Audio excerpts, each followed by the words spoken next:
When it comes to balancing giving, saving, and spending, the reality is that it's a delicate dance. Too much of one can throw everything else out of balance. In this video, I'm going to show you exactly how we strike that balance in a way that's sustainable, smart, and actually rewarding. Stick around, because by the end of this video, I'll share something really important about the way you're probably thinking about saving and spending that could completely change how you approach your finances. A lot of people think they have to choose between giving, saving, and spending. But the truth is, when done right, they can work together to create a much more fulfilling financial life.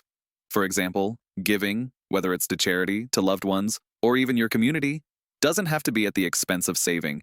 In fact, giving can actually enhance your ability to save. Let me explain why. First off, giving creates a sense of abundance.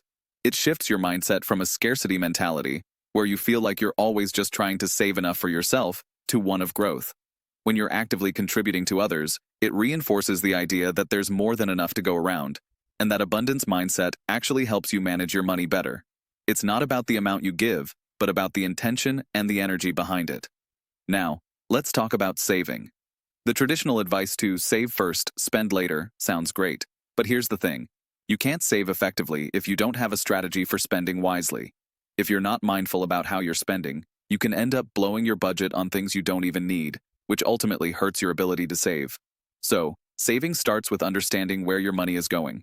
Look at your expenses, track them, and ask yourself, what really brings value to my life? For me, when I look at my spending, I'm always looking for opportunities to cut costs in areas that don't provide enough value.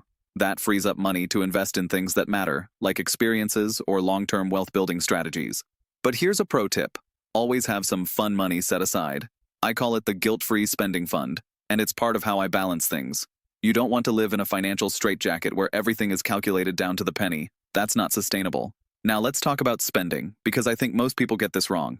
We've all heard the phrase, live below your means, but living below your means doesn't mean cutting out all the things that make life enjoyable. It means living intentionally, being conscious about what's truly important to you, and aligning your spending with your values. For instance, I spent some time thinking about what things genuinely bring me happiness versus what I was just spending on out of habit. That process of reevaluation helped me make better decisions about where to direct my money. And when you start to do that, you'll realize that the things you thought you needed are often things you don't actually value all that much. Here's the thing though. No one is perfect at this. Even in my career, I've made plenty of mistakes. But what I've learned is this.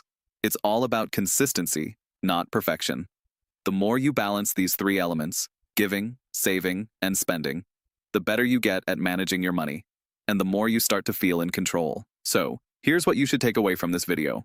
Balance isn't about choosing one over the other. It's about creating a system that allows you to do all three without feeling like you're sacrificing one for the other.